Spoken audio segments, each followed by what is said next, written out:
Today we're going to turn this into this.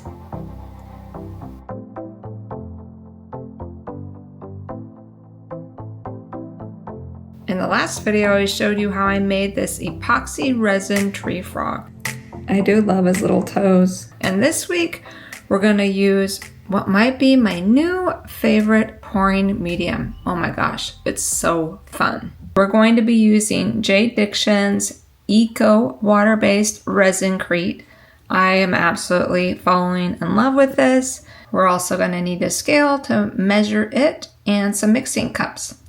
And I have got the cutest little bunny molds with hearts in the middle. I thought it was perfect timing since it's Easter week to pour a little bit of bunny love out there. I've also got some extra molds because I never measure quite the right amount, too little or too much, so I have other molds on standby.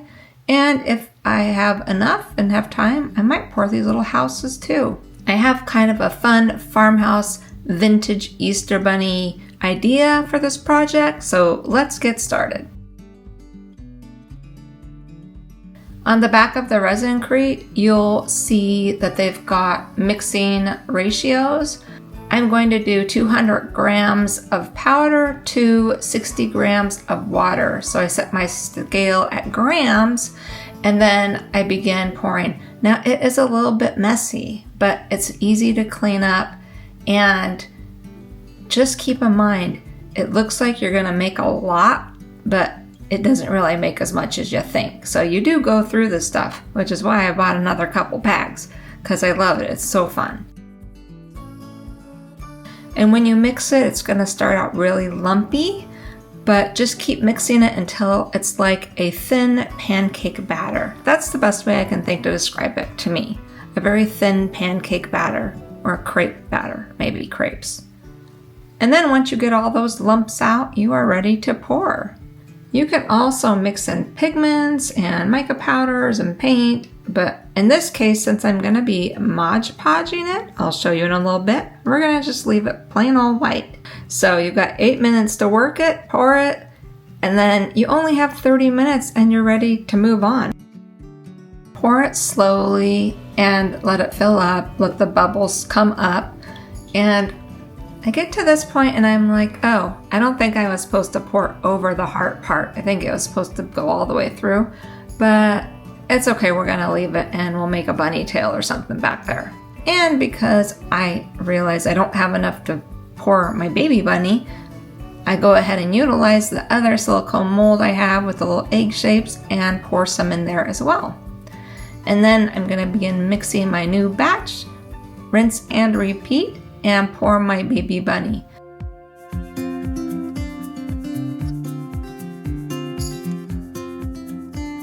This time I'm going to leave the heart open like it should have been, so we'll get one of each. We'll see what happens each way. And don't forget, after you pour, you want to kind of jiggle your mold. Let it wiggle, let it jiggle, and that will help release the bubbles. So do that quite a few times. I've never had a bubble yet when I've done this. While we're waiting the 30 minutes for that to cure, I just wanted to show you this adorable little pot I made out of this Resincrete. In 30 minutes, I made this pot. I mean, this stuff's amazing. And it feels like porcelain. It's got this cold, slick, smooth feel to it. I love handling it. I love working it. It looks like a really high-end piece of pottery. You'll notice when you pour thicker amounts that it will heat up. It'll get very warm to the touch. That's the curing process. All right, my rabbits are ready to demold.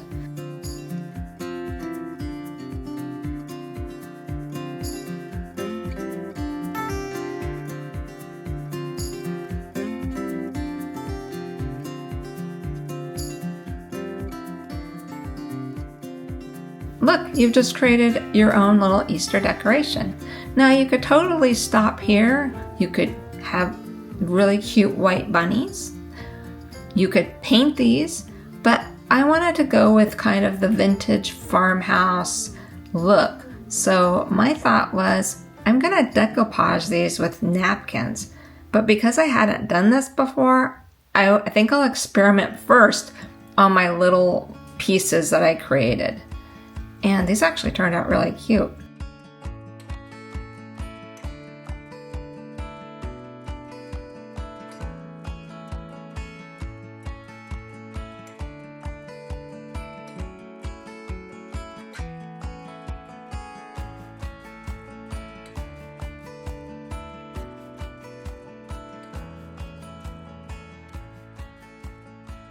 My idea was I could use transfer stickers to put on some of these things, or I could decoupage them with napkins.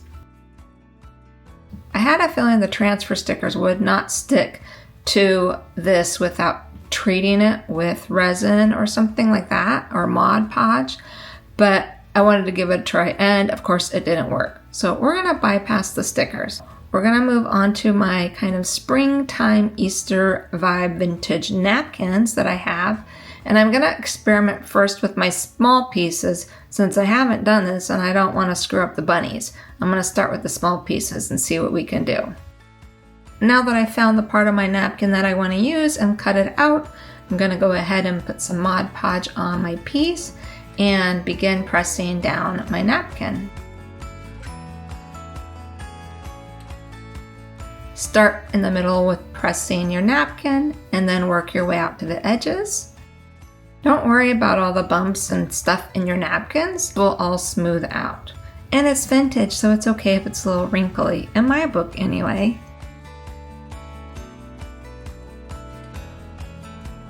These turn out really lovely. I could see making jewelry out of these, like a brooch. Do people still wear brooches? I don't know, but they'd make a good brooch. But I think what I'm gonna do is make refrigerator magnets because that's easy and I like that. I'm a magnet addict. I go ahead and I'm gonna finish up Mod Podging the rest of these, and then we are gonna move on to our bunnies. Look how cute these look. They do look like a little vintage piece of jewelry. You could make them into anything. Your imagination is the limit. I'm gonna let these pieces sit and dry, and then we're gonna come back to them later and top them off with a really nice glossy coat to give them some wow. All right, now to bite the bullet and decoupage our bunnies. Let's hope this turns out like my mind has envisioned. So I'm gonna use this other napkin. It's more subtle, it's more of a vintage farmy antique vibe, I think. I don't know, what do you think? So I go ahead and find the part that I want to put down. I really like the butterfly in his ear, so I'm gonna go with that.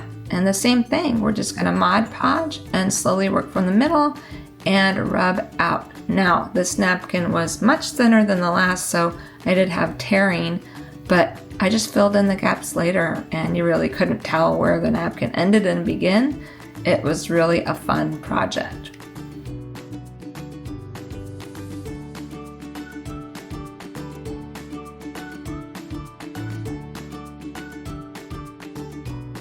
Okay, I've got one layer of bunny done. I'm gonna let that dry because my fingers were sticking to it and tearing the napkin.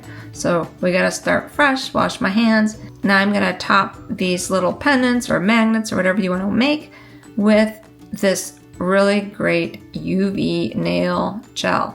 Now, you can use UV resin or anything. I just using this because it's thick, it doesn't run all over, and it's really easy to cure.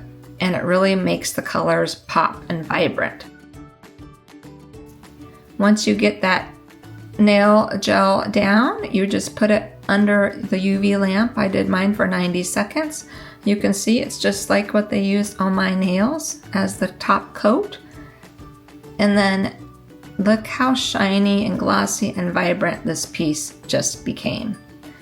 Now, I'm not going to do this with my bunnies because I want them to stay vintage and rustic looking, but for these, I think it was perfect. Now I'm just going to pop a little magnet on the back, and here you've got a cute little gift or something for your fridge.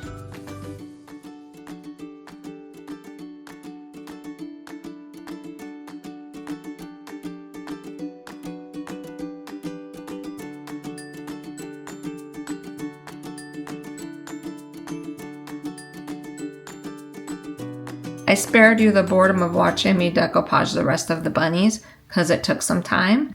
But let me show you how I take out the middle heart part. You can do it with a little bit of sandpaper, but if you get the paper wet, it kind of just disintegrates at the seam. And so I'm using my water pen and just getting it wet and taking out that center part. And then I'm gonna do the same with my little bunny and then top them off with some more Mod Podge to seal the edges. And then we're ready to finish them off. Now, on my bunny where I accidentally added the back, I went ahead and painted the inside a little bit of the same kind of a rose pink to go with the napkin. And I added a little bunny tail. Using this jute twine, it worked perfect.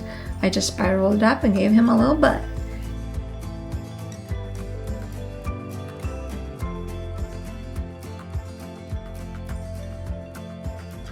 And now I'm going to create a little bow for each of them with the same twine. And you could go all out. You could add flowers, you could do all kinds of things, but I'm going to keep it simple today.